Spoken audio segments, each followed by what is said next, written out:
Bon, je vous annonce la fin officielle de toutes les vis placo, de toutes les plaques placo, de toutes les ossatures placo. On a terminé. Voilà ce qui reste. Quelques ossatures métalliques et 2 bouts de plaques. C'est absolument terminé. Je vous fais le tour.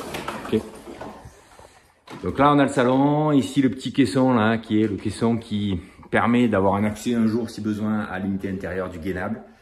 Il est à noter qu'on l'a descendu de 10 cm pour le design. Bon, vous en jugerez par vous-même. C'est ni beau ni laid selon moi, mais à mon avis, ça sera neutre une fois que ça sera jointé et peint. Ça, c'est pour bien isoler, phoniquement parlant, le gainable, parce qu'on a vraiment mis 100 bons millimètres de laine de verre ou de laine de roche, Vincent, je ne me souviens plus. Laine de roche.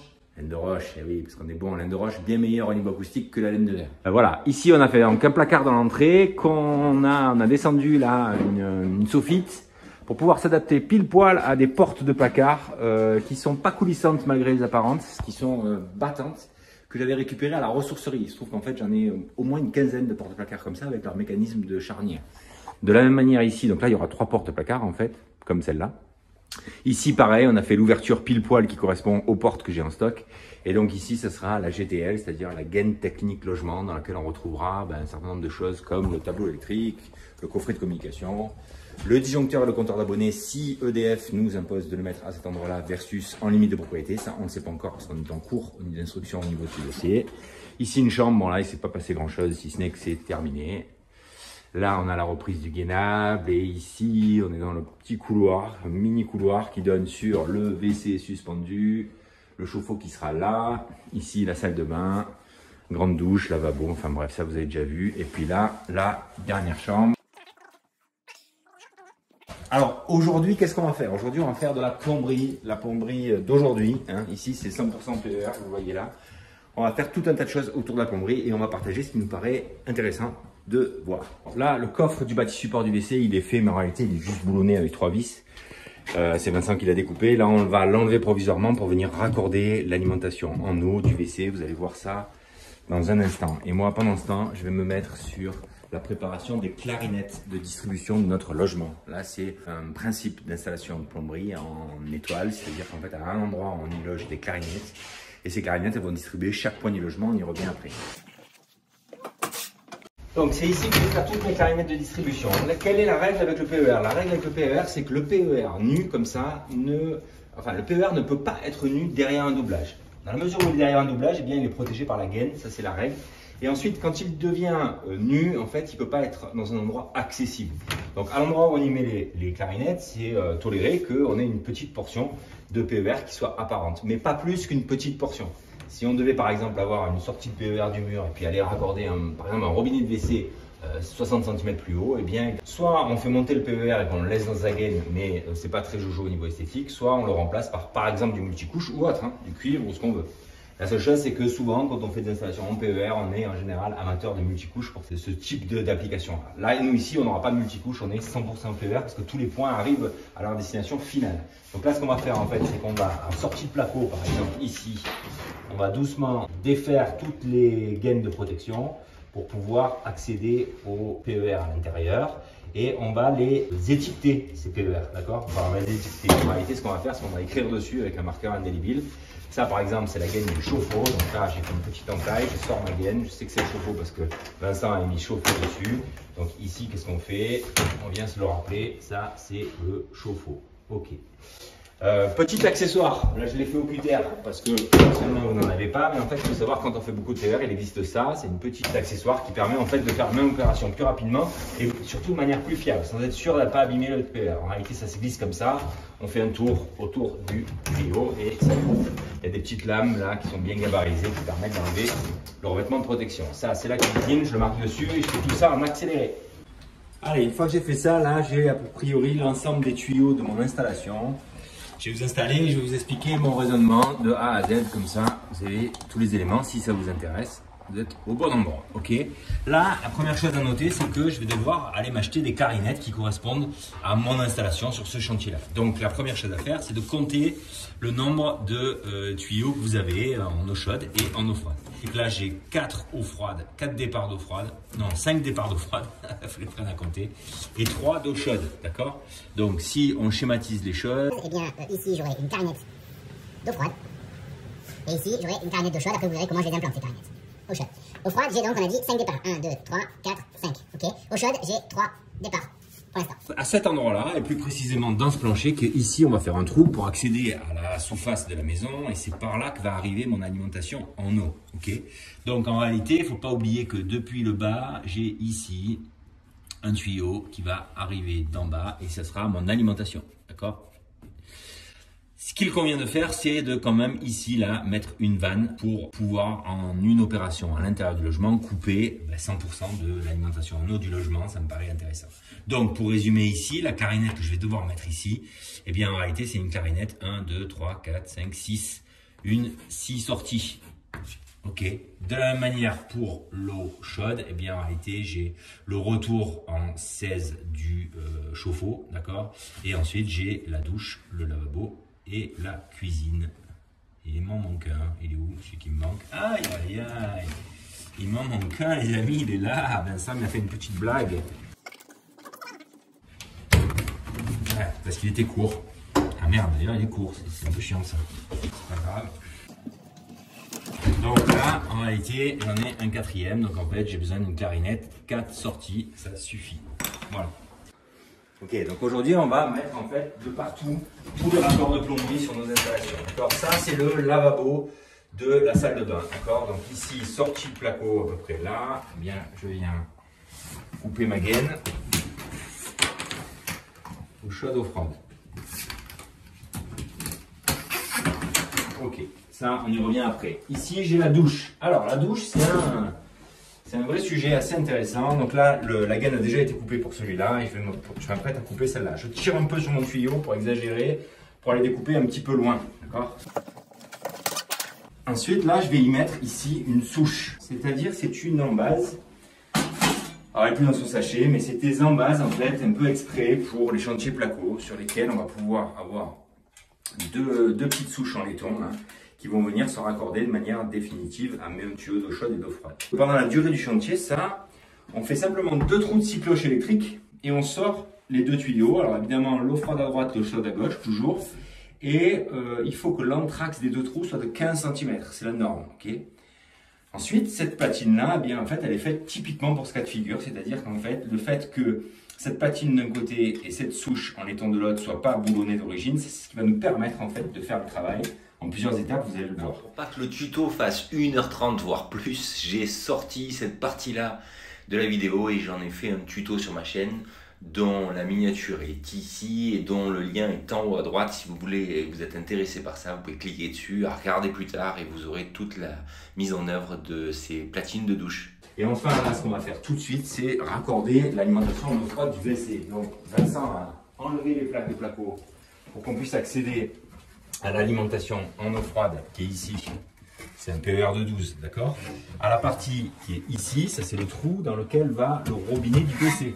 Le robinet du WC Geberit, il est là. J'ajoute comme élément à ce robinet que les pièces détachées chez Geberit sont parfaitement disponibles partout, autant chez les fournisseurs qu'en ligne. Et donc l'intérieur du robinet en fait peut facilement se changer au niveau de son presse-étoupe si toutefois c'était nécessaire de le faire quelques années après. Ça c'est intéressant, Geberit ils ont plutôt bien conçu les choses.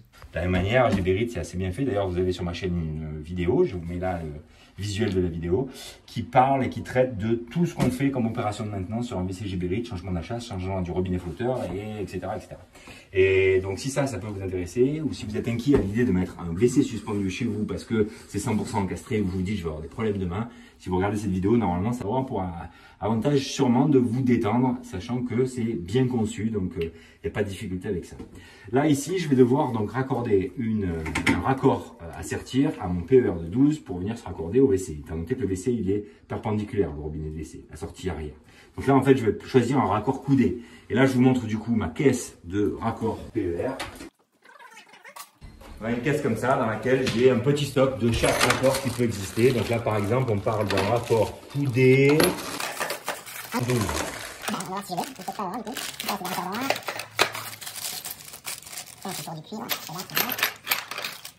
Là, c'est ça que je cherche en fait, mais pour du 12.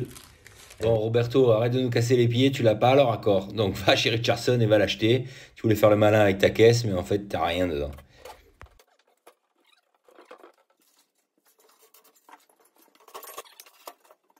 Allez, je vais arrêter acheter ce qu'il faut.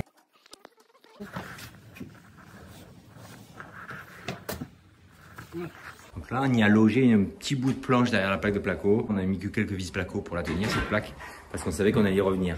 Un petit bout de planche derrière, une arrière-cloison, une arrière-contre-cloison solide pour venir fixer ces clarinettes. Chez Richardson, je viens acheter ma petite liste de raccords qui me manque, une petite clarinette. Clarinette, j'en ai une des deux que j'ai trouvé en récup dans mon vieux stock. Ça va? Ça va les gars? Alors, vite fait, raccord à sertir. 12 écrous tournants, ils sont où? Ils sont là, ouais, c'est ça qui me manquait. Allez, j'en prends 1, 2, 3, 4, 5. Allez, je prends tout ce qui reste. Ça, je suis tranquille. Ensuite, clarinette, c'est là. Une clarinette, il m'en faut une avec 5 sorties en haut. Et une sur le côté que je ne vais pas utiliser. Pour le confort, je vais utiliser ça. Je sais pas si c'est bien économiquement parlant ou pas de faire ça, ou si je prends ça et j'ai mis un raccord. Non, allez, je m'embête pas. Je m'embête pas, donc j'en ai besoin d'une comme ça et une comme ça. Ça c'est pour l'évier, vous verrez plus tard. Ensuite,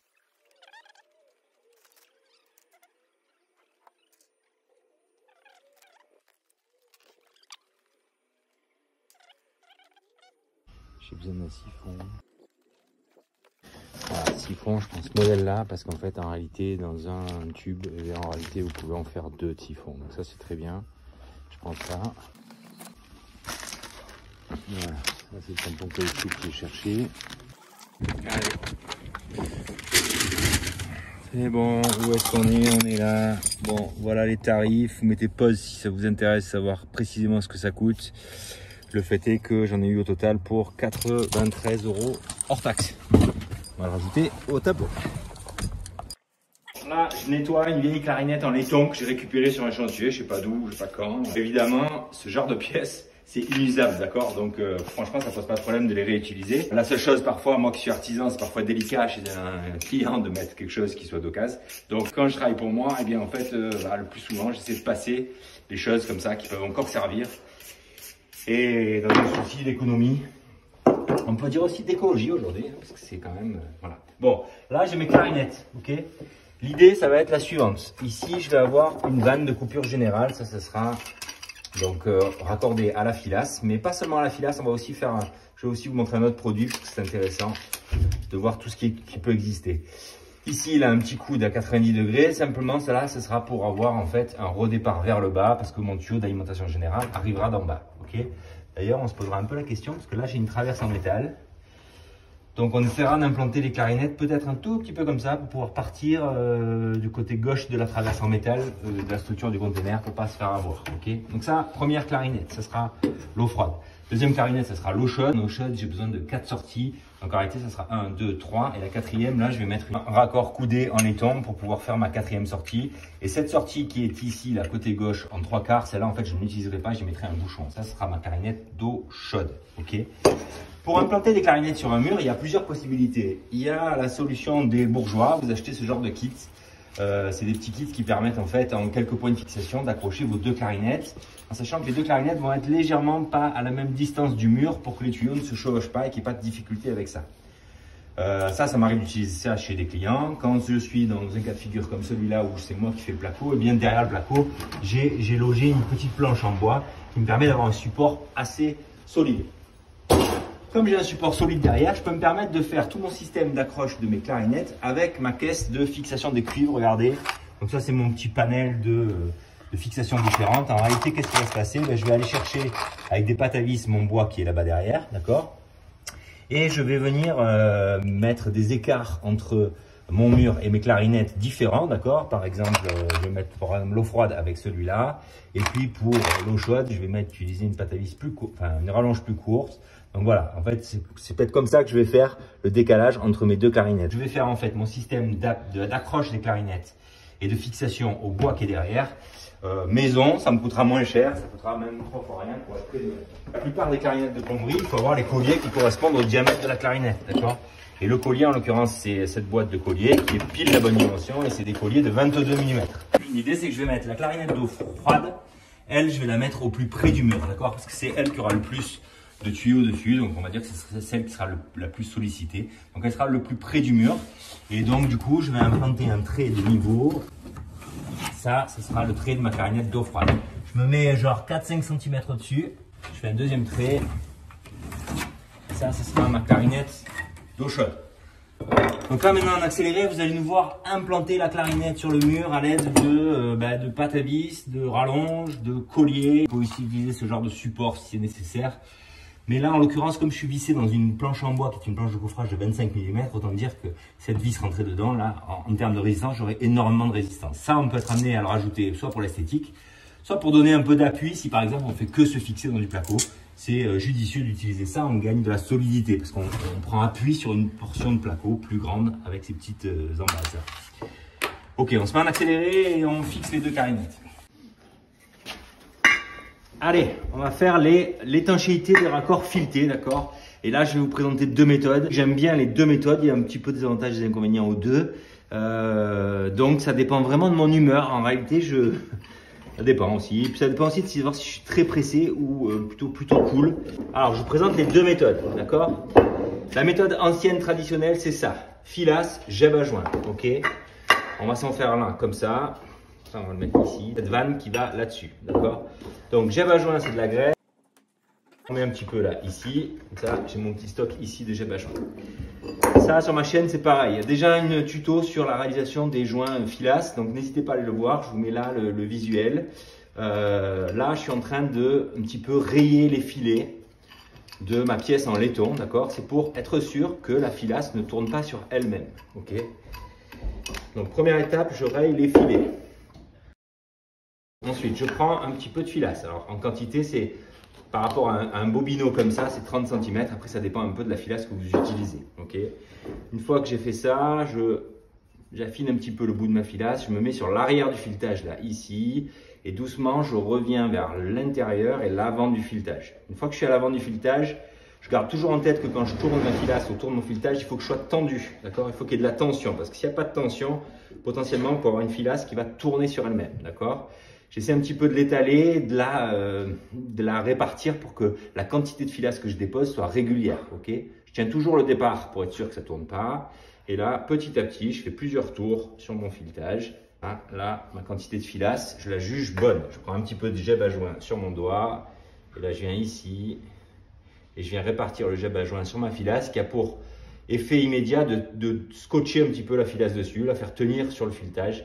Il n'y a plus besoin de la tenir, c'est la graisse là qui me la tient. Okay, je fais en sorte d'avoir la même quantité de graisse à peu près partout sur mon filetage. L'excédent, je le remets là et je l'utiliserai tout à l'heure. Et à partir de ce moment-là, j'ai plus qu'à venir visser ma vanne dessus. Je me mets bien dans l'axe. L'important, c'est de vraiment bien partir là au niveau parce que vous allez devoir forcer pour la visser cette vanne dessus. Et donc, du coup, il faut être sûr de ne pas être de travers et croire que vous forcez parce que eh bien, la filasse vous empêche de faire quoi que ce soit. Là, en l'occurrence, je sais que je suis bon, pas de difficulté. Je prends mes clés. Là, maintenant, il ne me reste plus qu'à serrer. L'astuce que vous verrez dans ma vidéo, si vous allez la voir, c'est qu'en fait, c'est au moment du serrage que vous savez si vous avez réussi votre filasse ou pas, enfin, votre joint à la filasse. C'est qu'en fait, au plus je vais serrer, là, au plus je dois sentir de difficulté à le faire. C'est-à-dire que la force que j'applique sur mes clés pour faire mon serrage, elle doit être régulière. Si à un moment donné, quand vous serrez d'un seul coup, ça devient facile, eh bien, en fait, sachez, c'est que votre filasse a tourné sur elle-même et donc, du coup, elle ne sera pas fiable, voire même, vous pouvez presque être sûr que ça va fuir à la remise en eau. Okay, l'excédent, là, vous l'essuyez avec votre doigt ou un chiffon, c'est vous qui voyez. Voilà, vous le remettez là, ça peut encore vous servir. Ça, c'est la première méthode, la méthode ancestrale. Ok, fiabilité, j'ai presque envie de dire 100%, c'est-à-dire que si vous respectez les règles que je viens de vous énoncer et qu'au moment du serrage, eh bien, c'est difficile de manière continue et régulière, 100% de fiabilité. Deuxième méthode, la méthode des bourgeois et des fainéants. C'est ça, du filet fixe. C'est une colle en fait qui est vendue maintenant chez tous les fournisseurs professionnels de plomberie. Et en fait, cette colle, elle vient remplacer la filasse. L'avantage, c'est que c'est ultra rapide à appliquer. L'inconvénient, c'est que c'est un peu cher. Je crois que ça vaut dans les 15 €, je crois. Et le deuxième inconvénient, c'est que ça, c'est pas très bien si vous ne l'utilisez pas souvent, qui se bouche souvent. Bon là, il n'est pas bouché a priori. Donc tant mieux. Mais parfois, il se bouche. Et donc du coup, si c'est quelque chose que vous allez utiliser une fois tous les ans, voire pire, eh bien vous allez être embêté parce que vous allez sans arrêt en train d'essayer de le déboucher. Et donc du coup, je pense que ça a une durée de vie qui n'est pas éternelle en fait, hein, comme tout produit. Donc si vous en faites tous les jours, ça c'est bien. Si vous n'en faites pas tous les jours, c'est pas sûr que ce soit le meilleur conseil. Qu'est-ce qu'on fait? On met du filet fixe sur les 3-4 premiers filets d'un côté. On essaie de répartir le filet, enfin la quantité de filets fixes sur le début du filetage et de manière homogène et régulière, d'accord? Et on fait la même chose côté mâle. L'autre chose qui est à noter avec ce produit, c'est que la remise en eau ne doit pas être immédiate. Il y a un temps de séchage, il faut regarder ce qui est indiqué sur le tube. Donc, si vous êtes en mode, vous voulez faire votre raccord et puis tout de suite remettre en eau, eh bien, ce n'est pas le genre de raccord à utiliser, même si je crois qu'il y a une grosse tolérance, mais enfin, bon, voilà. Si vous êtes dans le cas de figure d'un dépannage et vous devez tout de suite remettre en eau, c'est sûrement pas le bon produit. Là, ce n'est pas mon cas, donc je peux me permettre de l'utiliser. Voilà. Quantité à peu près homogène d'un côté du filetage, d'un côté de l'autre. Et alors là, là c'est la plomberie pour les nuls, hein. Il suffit de visser. Trouver la bonne position, voilà. Et là, ne plus toucher son raccord pendant, je dirais, pas longtemps, hein. Alors, ça ne veut pas dire que c'est sec en pas longtemps. Ça veut simplement dire qu'il va se figer assez vite. Mais il ne faut quand même pas trop le solliciter, ce raccord, d'accord? Tant qu'il n'est pas vraiment sec. Je dirais que vraiment sec au bout d'une heure ou deux. Et là, pas de sollicitation du tout pendant, je dirais, 10 minutes. Et puis, dans 10 minutes, il sera figé. Je le pose sur le côté. Alors ça, étant noté qu'une fois que vous l'avez sorti, vous l'avez ouvert, débouché, éventuellement si c'était nécessaire de le déboucher, ben, en fait, c'est ultra rapide à être utilisé. Donc, c'est pas un mauvais produit, hein. La preuve, c'est que là, je suis un peu pressé aujourd'hui. Donc, je vais sans doute faire pas mal de raccords avec ça. Donc ça, c'est ma clarinette d'eau chaude, d'accord. La dernière sortie latérale, elle ne m'intéresse pas, donc j'y viens y mettre un petit raccord coudé en laiton, donc même topo. La quantité de colle ici. Voilà. Autre inconvénient du filet fixe, d'accord. Alors je dis filet fixe, c'est une marque, hein, ça me dérange un peu. Sans doute qu'il existe plusieurs marques qui font différents produits qui s'appellent différemment, hein, ok. Là, c'est bon, je me mets ici. Oui, qu'est-ce que j'allais dire? Ah oui, j'allais vous dire un truc, c'est que... Oui, une dernière chose. Un raccord qui est collé au filet fixe, parfois, il est un petit peu difficile à décoller quelques années après. D'accord? Donc, si vous faites une installation qui est, vous le savez dès le départ, sujette à être modifiée un petit peu et que vous savez que vous allez devoir dévisser les pièces, c'est peut-être mieux d'utiliser de la filasse et de la graisse. Si maintenant, bah, pas forcément. Voilà. Après, sachez que vous pouvez toujours le dévisser, hein. Et puis, si vous avez vraiment beaucoup de difficultés à le dévisser parce qu'il est trop dur, eh bien, vous utilisez un petit chalumeau comme ça, vous le chauffez et là, vous n'aurez plus aucune difficulté à le dévisser. Tiens, là, ici, j'ai préparé mon petit joint fibre et mon bouchon en 3/4. Et ce bouchon en 3/4, il va venir obturer cette entrée-là ou sortie, on voit ça un peu comme on veut, qui, elle, va pas être utilisée pour ma clarinette d'eau chaude. Je vais seulement utiliser les quatre naissances qui sont ici. Ok. Allez, tant que j'y suis, ça c'est une petite clarinette qui sera au niveau de l'évier, je vous l'expliquerai après, d'accord. Je vais arriver comme ça avec mon PER qui alimente mon point évier. Ici, je vais y mettre une petite réduction, 1/2, 3/8, ça sera pour l'évier de la cuisine. Ensuite, là, un raccord 1/2 femelle-femelle. Là et ici, je vais y loger un petit robinet pour un futur ou pas. C'est vraiment hypothétique. Lave-vaisselle dans cette cuisine. Pour l'instant, on n'a pas prévu d'en mettre un, mais on ne sait jamais. Si un jour il devrait y en avoir un, je vais mettre ça. Et ici, ma vanne que j'ai achetée tout à l'heure à Richardson, qui va être comme ça. Et donc ça, c'est une vanne qui va alimenter un robinet de puisage. Un robinet de puisage, c'est quoi? C'est un robinet extérieur pour le jardin. Et en réalité, ce robinet de puisage, il va partir de là en PER, il va redescendre, il va aller dehors, en pente vers le bas pour pouvoir être purgé l'hiver, d'accord? L'hiver, on n'aura qu'à fermer cette vanne, ouvrir la vanne du robinet de puisage et puis l'eau va s'écouler, donc pas de risque de gel. Ça sera donc pour notre alimentation en eau du jardin. Tout ça, là, il y a beaucoup de choses. Je vais tout coller avec le filet fixe parce que là, je suis en place et j'ai envie d'aller le plus vite possible.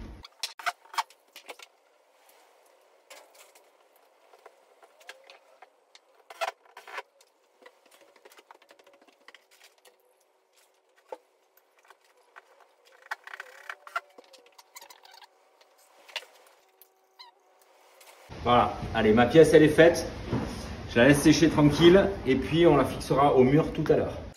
Je pense que des fois ça fait un peu polémique ce produit. Dites-moi ce que vous en pensez dans les commentaires, si vous l'utilisez ou pas. Je dois quand même dire une chose, c'est qu'au départ j'étais sceptique sur ce genre de produit. En réalité, de tous les raccords que j'ai fait depuis une quinzaine d'années, j'ai jamais eu de problème avec ça. Donc je tiens quand même à le signaler. A priori c'est fiable, même sur la durée. Allez, c'est parti, on va faire le plombier 2.0 parce que pince à sertir, d'accord, c'est du PER. Il est évident qu'il y a beaucoup moins de mérite à faire des installations de plomberie comme ça que des installations en cuivre comme on le faisait souvent avant, ok. Ce qui ne veut pas dire que c'est nul, hein. Attention, hein. Moi je suis absolument grand fan du PER, y compris pour la durabilité. Bon, ça c'est un autre débat, mais honnêtement, ça a fait ses preuves, il n'y a pas de difficulté avec ça. Donc, on va utiliser une pince à sertir, des raccords là que j'ai plus ou moins préparés, et je vous montre un petit peu. On est sur le WC, d'accord. La première chose à faire, c'est un petit peu faire en sorte que de répartir l'ensemble des PER. Là, je suis en eau froide, donc ça veut dire que je vais raccorder toute mon eau froide là-bas derrière, d'accord.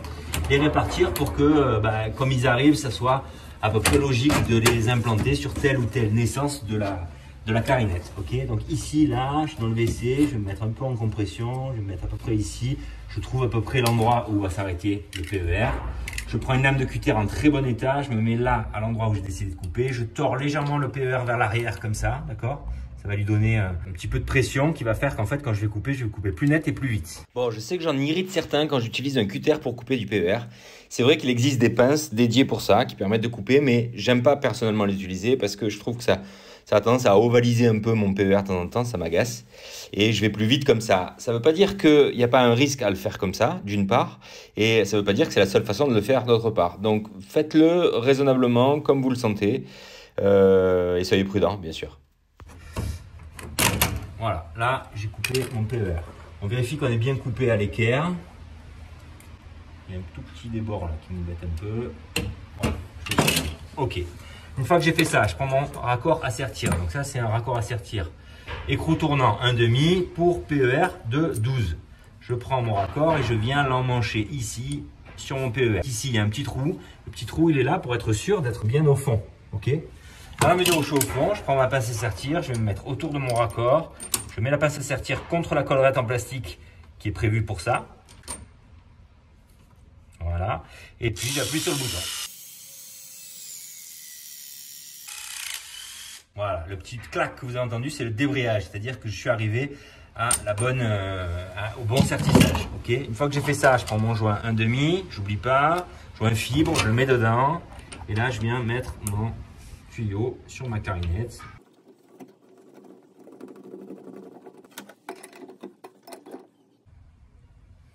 Joint fibre, pas besoin de serrer comme un cochon, hein, ok.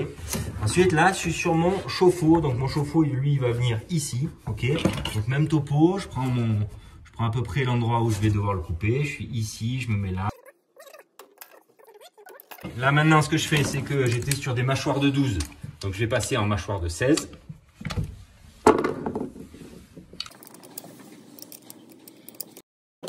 Raccord, pareil, 1,5, écrou tournant, 16. Je me mets là, et là je vais me mettre bien au bout. Le petit témoin bleu au fond pour être sûr d'être au bon endroit. Je mets ma pince à sertir. Je mets fibre. Pendant les temps morts, je vais vous parler un petit peu de la manière dont, personnellement, très personnellement, je dimensionne les PER pour les alimentations dans une habitation. Il est à noter qu'on trouve sur Internet beaucoup d'informations.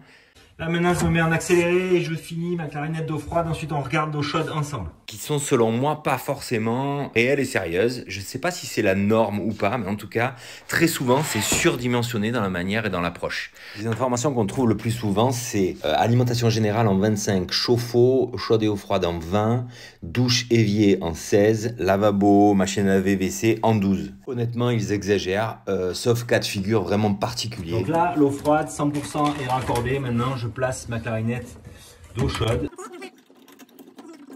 Les deux colliers. Clarinette d'eau chaude, je vais légèrement l'orienter vers l'arrière pour être un peu plus dans l'alignement de mes tuyaux, d'accord? Je vais mettre à peu près comme ça.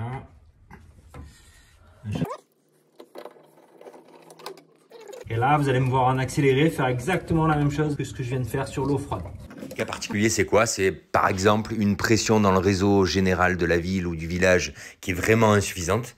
Ou par exemple une maison dans laquelle il y aurait plus de 2 salles de bain, où là effectivement ça peut avoir du sens d'aller mettre du débit. Sinon vous réduisez d'un cran à peu près tout, vous ne serez pas dans le manque de quoi que ce soit. Même une douche en 12 avec une pression à l'entrée du réseau de 3 bars, honnêtement il y a un débit qui est largement suffisant.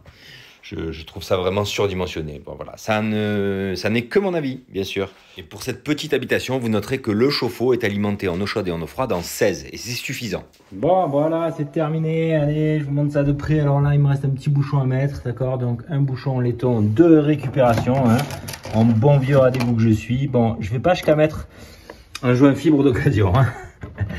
Je mets un joint fibre neuf. Et ce bouchon là, hop, il vient obturer le côté ici. Voilà. Voilà ce que ça donne. Ok, donc là j'aurai mon alimentation générale qui va venir se raccorder là, avec un raccord EasyFlow. Et là j'ai mes deux clarinettes. Là on est au fond du placard. Donc ça c'est quelque chose qui va rester accessible de cette manière-là. Bon, c'est pas très jojo esthétiquement parlant, mais enfin, ça sera au fond d'un placard. Il faut que ce soit accessible au moins pour fermer la coupure générale du logement. Alors, petit débat au sujet des clarinettes comme ça de distribution. Eh bien, très souvent, on voit sur des chantiers des clarinettes qui sont achetées avec des vannes intégrées, d'accord? Ou on voit des clarinettes sur lesquelles on a rajouté des vannes. C'est-à-dire qu'à chaque départ, ici, là, de la clarinette, eh bien, on met une vanne. Alors ça, c'est parfois des clients qui choisissent de faire ça, des bricoleurs qui font ça, des plombiers qui font ça. C'est pour pouvoir couper individuellement chaque point d'eau, pour pouvoir faire des dépannages par exemple, en se disant bah quand même c'est super confortable parce que si j'ai des vannes, eh bien en fait ça sera ultra pratique demain de pouvoir aller dépanner mon habitation. C'est vrai, c'est vrai. Première chose à noter, si vous achetez une clarinette avec les petites vannes c'est des petites vannes quart de tour. Je suis pas très sûr, et je suis même sûr du contraire, je suis pas convaincu de la qualité de ces petites vannes, d'accord? Il est à noter que ça coûte très cher une vanne. Donc en fait, quand vous le multipliez par le nombre de sorties de la clarinette, et bien en fait la clarinette elle vaut très cher. Donc pour pas qu'elle soit non plus hors de prix pour les clients, ils mettent ces petites vannes quart de tour qui c'est pas fiable quoi. Voilà. Clairement, vous mettez une vraie vanne 1,5 sphérique d'un bon magasin dans lequel vous avez acheté une marque, eh bien ça va durer dans le temps, pas de problème. Ces petites vannes, comme toutes les vannes d'ailleurs, quand elles ne sont jamais utilisées, c'est-à-dire qu'elles restent ouvertes pendant 5 ans et puis 5 ans après on a un problème avec un mitigeur, on cherche à l'ouvrir ou la fermer, c'est très incertain. Premièrement. Donc, pas très sûr à ce niveau-là que c'est valu l'investissement. Deuxièmement, je n'ai jamais trop compris ce principe, bien que j'imagine bien les choses, mais honnêtement, moi ça m'arrive tout le temps sur des chantiers d'aller changer des mitigeurs, d'aller changer des robinets de douche, d'aller changer des robinets de puisage à l'extérieur parce qu'ils ont gelé. Bon, c'est pas vraiment un problème d'aller couper le général, de vidanger en point bas l'installation. Enfin, même parfois c'est même pas nécessaire de vidanger, juste simplement faire couler, vous changez votre robinet, vous remettrez en circulation. Je vois pas trop l'intérêt, enfin si je le vois, évidemment c'est mieux, voilà, à condition de ne pas choisir ces petites vannes quart retour qui seront très incertaines 5 ans après. Mais si vous choisissez des bonnes vannes, oui c'est mieux, c'est mieux. Mais est-ce que ça vaut le prix, d'accord? Une vanne comme celle que je viens d'acheter, là j'en ai acheté une ce matin, une vanne 1,5. Bon, typiquement c'est ça. Tiens, ben, je vais vous afficher là le prix, parce que là je l'ai pas en tête, il faudrait que j'aille voir au camion. Mais j'irai voir au camion combien ça coûte. Je vous affiche là le prix. Multipliez-le par le nombre de sorties qu'il y a et vous verrez quand même que c'est un vrai budget. Un vrai budget pour gagner quoi? Je suis pas sûr qu'on gagne grand chose. On gagne quelques minutes et encore. Et puis, encore une fois, une vanne qui n'est jamais actionnée, eh bien, c'est une vanne qui vieillit mal, qui finit par ne plus faire son travail. D'accord? Donc, voilà. Moi, je suis un peu dubitatif. C'est juste mon avis, hein. Je suis pas en train de dire que tous ceux qui font ça, ils font n'importe quoi. C'est juste mon avis, mon point de vue. Bon, si vous regardez mes vidéos, c'est aussi pour avoir mon avis sur certaines choses de cette nature-là. Voilà. Clarinette terminée. Maintenant, on se met sur le WC ou la douche. Je sais pas encore. Allez, on y va. Bon, voilà ce que vous verrez si vous allez voir mon tuto sur la mise en place de la sortie de cloison pour la douche. D'accord? Ça s'appelle comme ça, sortie de cloison. C'est un petit kit qui est vendu pour le PER. Alors, ça existe aussi pour le multicouche, ça existe pour le cuivre. Et c'est parfaitement adapté au placo parce que la platine, elle est faite pour être boulonnée à du placo. Elle répartit la force sur un certain nombre de points. Donc, si vous allez voir cette vidéo, vous verrez ça. Vous verrez aussi une autre marque de platine sortie de douche là que celle-ci. Celle-ci, c'est une Robifix. Et j'en ai testé une sur un autre chantier peu de temps après, donc je l'ai joint à la vidéo, à ce tuto-là. Voilà, et ensuite on va passer dans la salle de bain. Je mets les deux petits raccords à sertir sur les deux alimentations eau chaude et froide du lavabo. D'accord? C'est du PER de 12 et les raccords à sertir, c'est du 3/8e sur lesquels je vais placer deux petits bouchons provisoires pour pouvoir mettre en eau à un moment donné sur le chantier en attendant les équipements. Allez, j'ai acheté à Richardson le raccord qui me manquait ce matin. C'était un raccord coudé 90 degrés.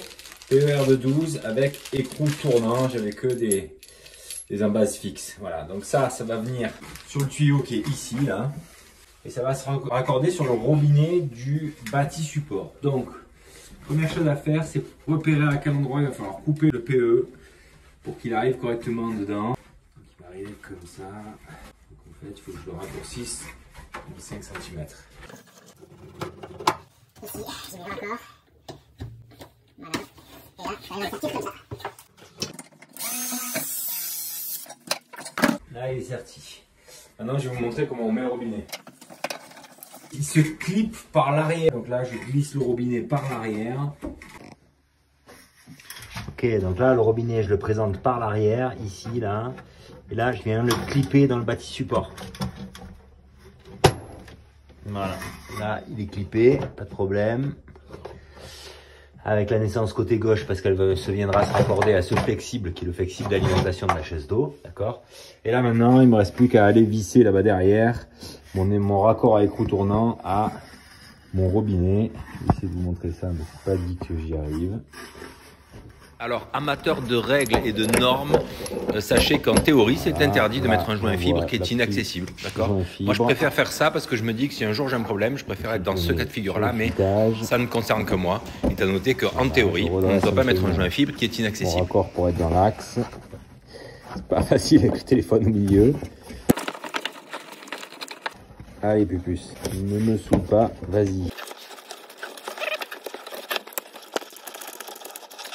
Maintenant, 2 clés à molette. Donc avec une clé, je vais prendre l'avant du robinet là, parce qu'il a un replat là sur le côté pour être pris à la clé. Et derrière, je vais serrer l'écrou.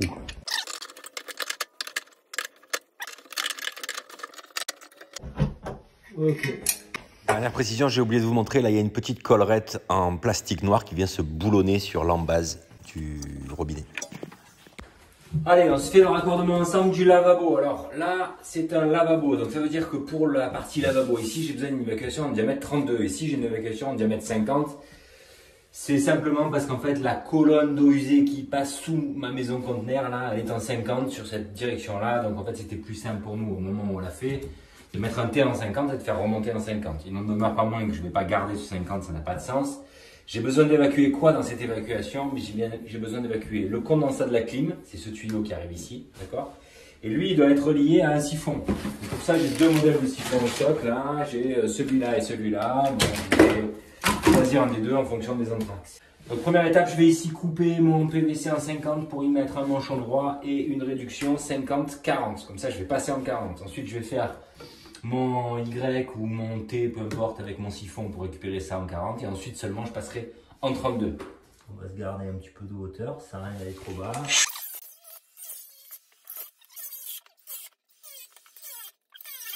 C'est bon. Une fois que j'ai fait ça, je viens poncer mon raccord. Je ponce mon raccord. Je vais coller.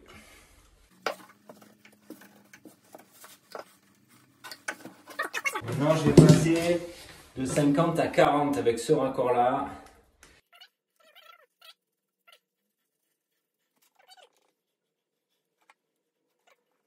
À partir de maintenant, je vais commencer un peu à réfléchir à mes entraxes. Donc, soit je pars comme ça avec un Y.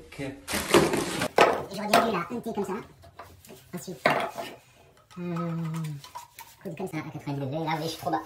Je suis trop bas, c'est pas idéal, bien que j'aurais été pas très loin de l'axe, donc c'est un peu dommage. Je vais peut-être faire différemment, parce qu'après tout, je suis pas obligé de mettre ça. Je peux très bien mettre ça comme ça. Là, un coude à 45, et ici, par exemple, ça. Et là, si je mets celui-là comme ça, bah là, je suis pas mal. Je suis même carrément mieux, on va dire. Allez, vendu, on fait ça comme ça, et en termes de hauteur, bah là, je suis très bien.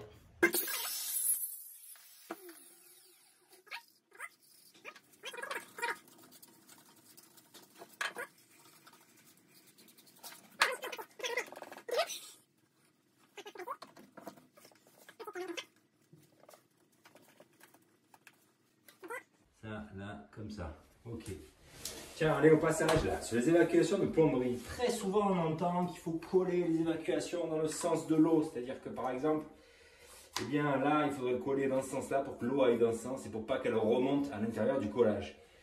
Eh bien, je sais pas trop. Je pense que la règle d'abord ne dit pas ça. C'est la première chose. Et ensuite, je vais vous donner mon avis. Ça va peut-être en surprendre quelques-uns. Je crois que c'est un peu n'importe quoi. Je suis pas très sûr que ce soit un principe à respecter, je dirais, d'une manière quotidienne sur les chantiers.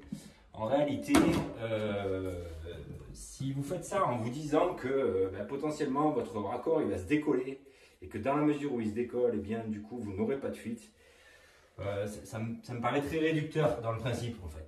Quand on fait un raccord, on le ponce correctement, on le colle correctement et quelle que soit la manière dont il soit collé, eh bien il n'y aura pas de fuite, point. Le reste me paraît très aléatoire et sachez que si vous êtes collé dans le sens de l'eau mais que vous avez un décollement en fait, eh bien ça va fuir quand même. Même s'il n'y a pas un gros débit, ça va suinter un petit peu à chaque fois que l'écoulement il va être sollicité, d'accord? Donc je ne suis pas très sûr de cette règle-là, mais bon, si vous ne faites pas comme moi, et que vous pensez que c'est réellement important, dites-moi dans les commentaires, ça m'intéresse un peu de savoir des gens qui bossent beaucoup, est-ce que c'est une règle qu'ils respectent ou si simplement un peu une croyance, quoi. Voilà.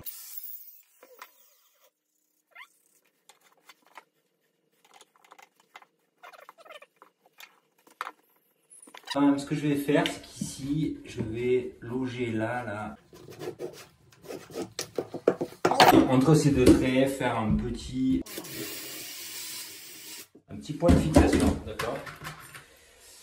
Pour ça, j'ai des chevilles mollies avec des pattes à vis spéciales plomberie qui correspondent. Et là, je vais y loger un collier, d'accord? Moi, des colliers que j'aime bien, c'est ces colliers-là. C'est les mêmes colliers que partout en plomberie. C'est deux colliers en métal avec deux vis de chaque côté. Vous connaissez forcément ça. C'est surtout fait pour les cuivres habituellement, mais il faut savoir que ça existe en 32 et en 40. Moi, j'achète ça parce que finalement, je pense que ça me coûte beaucoup moins cher d'utiliser ça parce que la boîte de 50, je ne sais pas le prix, je n'ai pas le prix en tête, mais ce qui est sûr, c'est qu'individuellement, ça met le collier très pas cher. Et finalement, je préfère largement cette qualité de collier-là aux colliers en plastique, particulièrement ceux qui sont simplement ouverts là et dans lequel vous venez clipper votre PVC. Donc là, l'idée, c'est que je vais venir me coller là tout à l'heure et me clipper, mais ça, je vais le faire en une fois. Et là, maintenant, je vais devoir raccorder ça à ça en étant étanche. Donc pour ça, je vais couper mon tuyau ici. Alors ici ou plus haut? Parce que là, j'ai une espèce de... je sais pas ce que c'est ça. Un collier pour accrocher la vidange dedans. Du coup, va me gêner un petit peu. Je pense que ça, c'est du 40. Hein. Merde, c'est un 40 foireux, ça. Putain, c'est pas vrai. Ah, ben le 40 bon, il est là. Ouais. Parfait, donc ça veut dire que c'est là qu'il faut que je me coupe.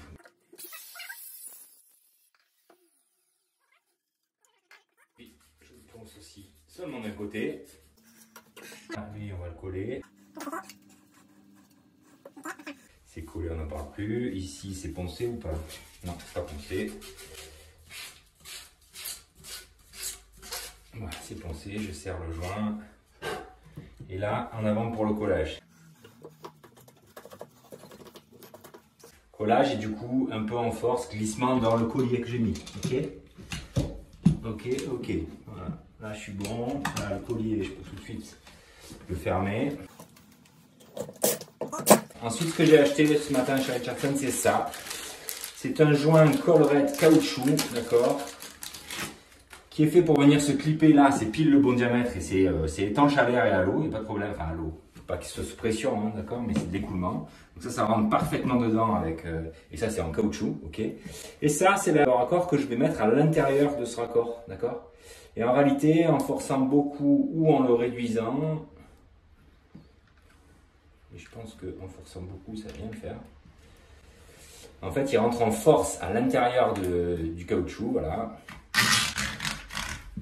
Et ça, 100% étanche à l'air, d'accord. Hop, voilà. Là, je vais être comme ça. Ici, là, je coupe ça. Il ne faut jamais dans un siphon, par exemple, si vous avez une évacuation de machine à laver le linge, jamais aller chercher le fond du siphon. Sinon, vous double siphonnez et ça ne fonctionne plus, ok. Clip le caoutchouc, lui je le fais rentrer bien dedans comme ça, et là le condensat de ma clim il est parfait, il est siphonné au milieu donc j'ai pas de remontée d'odeur et puis c'est sain, c'est confort. À partir de là je suis en 32, je suis en 32 parce que c'est un lavabo, d'accord, donc là à nouveau une réduction. Et donc là maintenant je vais mettre ma dernière réduction, 40-32. Et là, celle-là, elle est en attente de recevoir mon dernier PVC. La dernière chose, c'est que tant que je suis là et que j'ai les outils, eh bien, je vais me prendre l'axe de mon tuyau ici. Et là, même topo, je viens remettre une cheville mollie avec une patte à vis, d'accord. Donc là, j'ai la place de mettre la collerette et le collier en 32.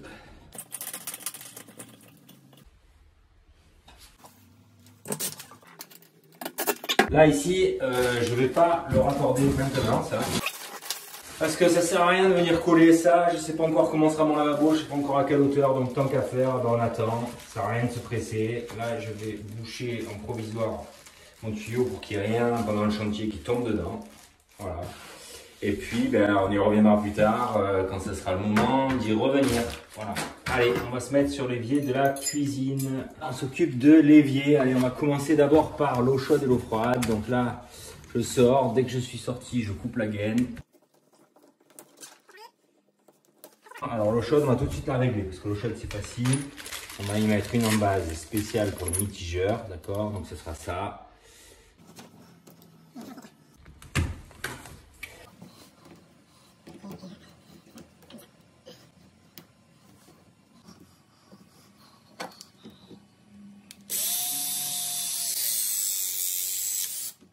Ensuite, je vais y mettre ça. Donc ça, c'est là, c'est sur l'eau froide, ça sera connecté, ok. Là, on va tracer l'endroit où je vais mettre 2 colliers pour pouvoir fixer cette clarinette.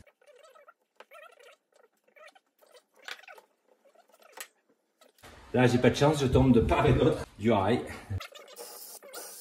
Là, je suis dans le rail par contre ici. Plutôt une bonne nouvelle.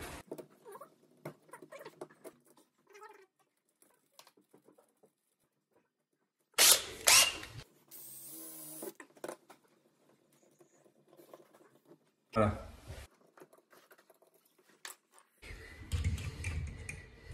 Et lui, ouais, comme ça.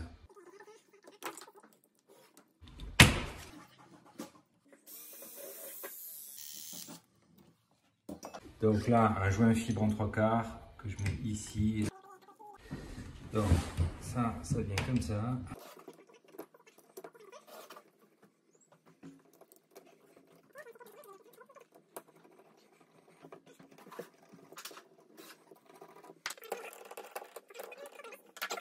Allez, maintenant, on va s'occuper du tuyau qui va partir là-bas, derrière, pour le robinet de puisage. Et je fais un trou en direction du bas. Et donc là, Vincent est en train de faire un trou à la scie cloche de l'autre côté, d'accord? Ce qui, moi, de mon côté, ne m'empêche pas de sertir ici un raccord PER sur ça.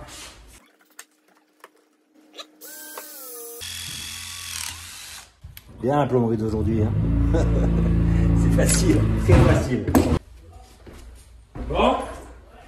Donc là, ce que je fais, c'est que la protection de mon tuyau, là, je ne veux surtout pas la perdre, d'accord? Elle est importante. Donc en fait, ce que je vais faire tout simplement, c'est que là, je vais me scotcher un peu grossièrement pour être sûr que cette protection ne repart pas en arrière pendant la durée du chantier.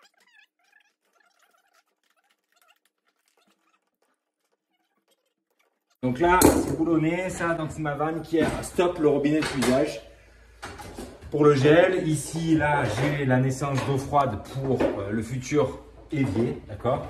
Et là, j'ai un robinet pour, comme je vous ai dit, pour la machine à laver la vaisselle. Si un jour on en met une, c'est pas du tout sûr qu'on en mette une, mais si un jour on en met une, elle sera là. Et pour ce qui est des évacuations, si on met un lave-vaisselle, eh bien en fait, la plupart du temps maintenant, sur les siphons des éviers, eh bien il y a souvent une possibilité de rajouter une prise. Donc on partira peut-être là-dessus si un jour on met un lave-vaisselle ou on modifiera le collage. Okay, donc là, il ne me reste plus que le PVC à raccorder. Ça, c'est un PVC en 50 aussi. Donc je fais mon petit collage et puis on aura, je crois, terminé pour ce qui est des réseaux de plomberie. Après le reste, ce sera de la pose d'équipement.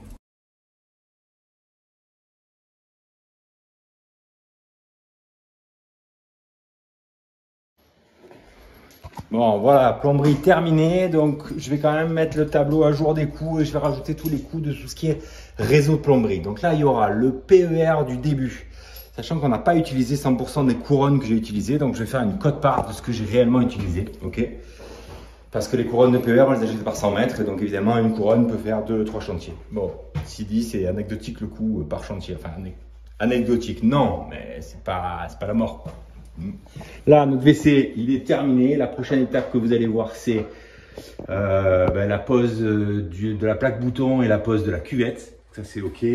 La douche en plomberie, on est terminé, c'est-à-dire que la souche est mise, là tout est en attente. La cuisine c'est fait, vous venez de le voir faire, donc en fait plomberie c'est quasiment terminé. Donc en termes de fourniture de réseau, eh bien en fait, ce que vous voyez là dans le tableau, c'est ce que ça m'a coûté du PER du début, des lignes qu'on a tirées, en passant par les colliers qui ont servi à accrocher le PER, en passant par tous les raccords PVC, les petits siphons, les machins, les trucs. C'est vraiment la partie réseau qui vient en plus des équipements. Hein. Les équipements sera autre chose, le WC sera autre chose, le chauffe-eau sera autre chose. Enfin, vous l'avez compris. Voilà. Je crois que pour cette semaine, c'est à peu près tout. Les prochaines étapes, ça va être quoi? Ça va être de commencer un petit peu à tirer tous les fils dans les gaines électriques. On va commencer à appeler les jointeurs ou commencer à se poser sérieusement la question de savoir si c'est nous qui allons faire les joints ou pas. Je n'ai pas pris de décision. Si je m'écoute, je voudrais prendre les jointeurs, mais si j'écoute mon portefeuille, il va mieux peut-être le faire nous, encore que c'est même pas sûr. Parce que des fois, il vaut mieux aller bosser que de faire les joints de placo. On gagne plus en allant bosser qu'en le faisant parce qu'on est un petit peu lent. Voilà. Mais enfin, bon, le boulot, c'est pas non plus la folie. Ah ouais, les clarinettes, c'est terminé aussi. Hein. Terminé de t'ordonner, il y a juste l'alimentation générale qui va arriver d'en bas. Voilà. À mon avis, c'est la fin d'un épisode. Donc, je vous dis merci beaucoup d'avoir regardé l'épisode jusqu'au bout. Merci. J'espère que la plomberie, ça vous a intéressé. N'hésitez surtout pas à me dire dans les commentaires ce qui vous intéresse, ce qui ne vous intéresse pas. Ça me permettra d'ajuster pour les prochains épisodes. Voilà. Le but, c'est de vous montrer un peu tout. Mais s'il y a des choses qui vous plaisent ou vous déplaisent particulièrement, il faut me le dire. Il ne faut pas hésiter. Comme ça, j'oriente les choses plus ou moins vers ce qui vous intéresse. Voilà. Merci beaucoup. À bientôt. Bye bye.